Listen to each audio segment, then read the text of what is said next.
Good afternoon. এই খাসির মাংসটা রান্না করে তোমাদেরকে আজকে দেখাবো। যে লবণটাও দিয়ে দিলাম, এবারে হলুদটাও দেব। এবার ভালো করে মেখে নেব।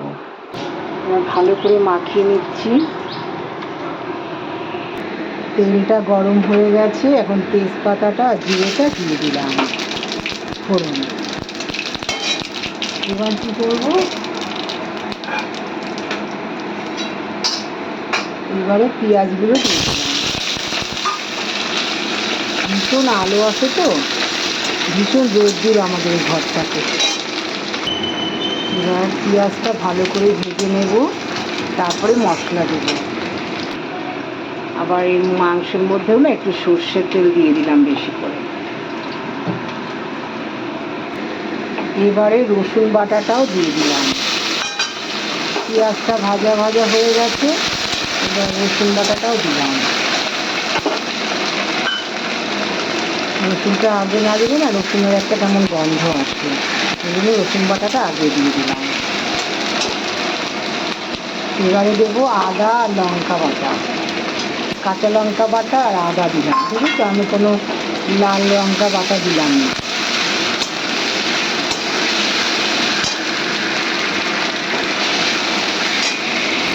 এবারে ভাজা ভাজা হয়ে গেছে, টমেটো দিয়ে দিলাম। দুটো টমেটো দিয়ে দিলাম, মিডিয়াম সাইজের।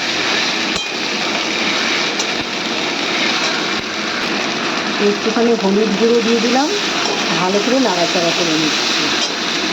আর এই যে মাংসটা রেডি, লবণ হলুদ মাখিয়ে রেখেছি। 1 কেজি 300 গ্রাম মাংস আছে এখানে।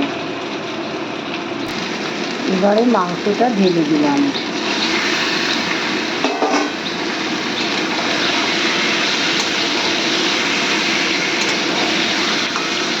খাসির মাংস না বেশি একটা তোমার তেল লাগে না, দিয়েছি মোটামুটি। আর চর্বিটা আলাদা করে রেখেছি। চর্বিটা না যখন আমি সিটি দেবো প্রেশার কুকারে তখন দেবো, এখন আর দেবো না। এবারে শুধু ভালো করে কষাতে হবে। সব মশলাই আমার দেওয়া হয়ে গেছে মোটামুটি। লাস্টে দেবো হচ্ছে জায়ফল, জয়িত্রী, আর একটু 1 পিস হচ্ছে গরম মশলা মানে এলাচ, আর হচ্ছে লবঙ্গ। এই হচ্ছে আমার মাংসটা হয়ে যাবে, তারপরে দেবো এটা। আর আমি সবসময় হাতে বাটা মশলা দিয়ে রান্না করি।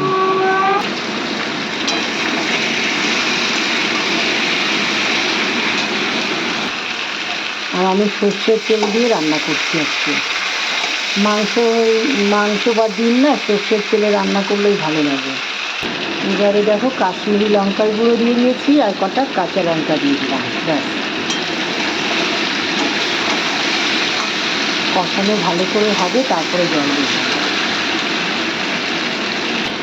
দেখো কেমন তেল ছেড়ে গেছে, তাহলে কষানো মোটামুটি হয়ে গেছে। এবারে একটুখানি জল দেবে, নইলে লেগে যাবে। ব্যাস, এবার ভালো করে নাড়তে থাকবো।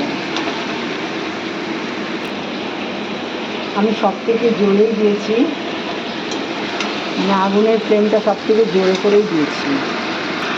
আর দেখো কালারটাও খুব সুন্দর এসছে। এখন শুধু সিটি দিলেই হয়ে যাবে। এখন প্রেসার কুকারে 4টে থেকে 5টা সিটি মারবো, ব্যাস।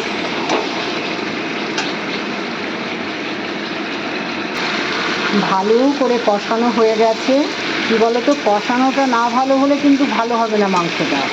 এই কষানোতেই রান্নাটা হয়ে যায় মোটামুটি। তারপরে প্রেসার কুকারে সিটি তো আছেই। এখন 2 পিস মাংস তুলে রেখে দেবো।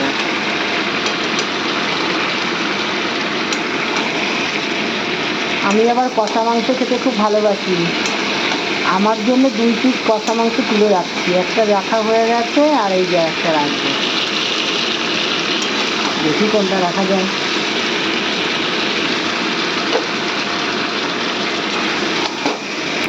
আমার জন্য দেখো মাংসটা তুলে রাখলাম। এবারে কুকারের মধ্যে দিয়ে দেবো। যে কুকার রেডি, কুকারের মধ্যে দিয়ে দিচ্ছি মাংসটা পুরো। এবারে কুকারের মধ্যে একটু জল দিয়ে দেব, বেশি একটা জল দেবো না, ব্যাস হয়ে গেছে। আমরা দেখেছি মাংসের মধ্যে কিন্তু কোনো আলু দিলাম না। আর এখন চর্বিটা দিয়ে দিচ্ছি, এটা বেটেও দিয়ে দেবো, তারপরে সিটি মারবো। এবারে না এই জয়ফল জায়ত্রী এগুলোও দিয়ে দিলাম। জয়ফল জায়ত্রী, একটা এলাচ আর লবঙ্গ, দারচিনি দেইনি। এবার সিটি মারবো। এবার কুকারে বসিয়ে দিয়েছি, 4টে সিটি দেবে, ব্যাস। এদিকে দেখো আমার রান্না হয়ে গেছে। আর কি, লাল শাক হয়েছে আর পটল ভাজা। আর এই দেখো লেবু কেটে রেখেছি। আমি না লেবু এতগুলো করে কেটে এইভাবে ঢেকে এয়ার টাইট করে আমি ফ্রিজের মধ্যে রেখে দিই, তাহলে 2-3 দিন হয়ে যায়। আর এটা তো আমি বেড়ে রেখেছি, দেখালামই আগে থেকে।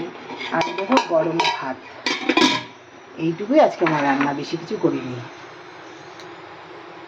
শাক, পটল ভাজা, মাংস,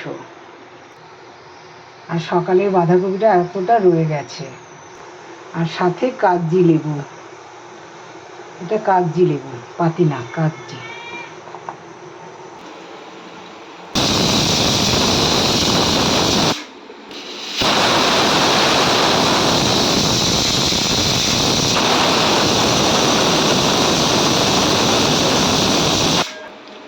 পাঁচটা সিটি দিলাম, এবার নিভিয়ে দিলাম। একটু ধরে রাখবো, তারপরে খুলবো, তারপরকে তোমাদেরকে আবার দেখাবো। আর আমি খাচ্ছি। এখন সিটিটা খুলে রাখলাম, এবার একটু উনানের মধ্যে জ্বালাবো।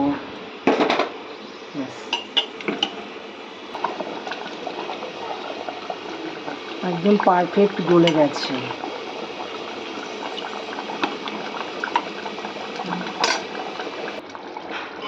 আমার দেখো খুব সুন্দর হয়েছে, আর গ্রেভিটাও খুব সুন্দর হয়েছে।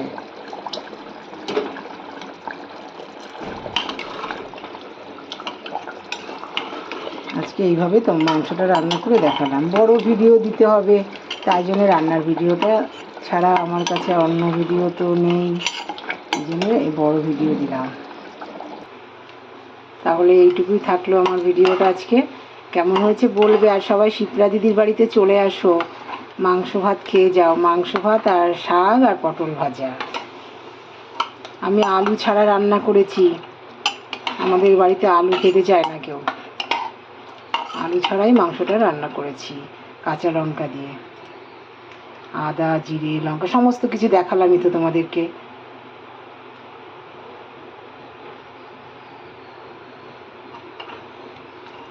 ঠিক আছে।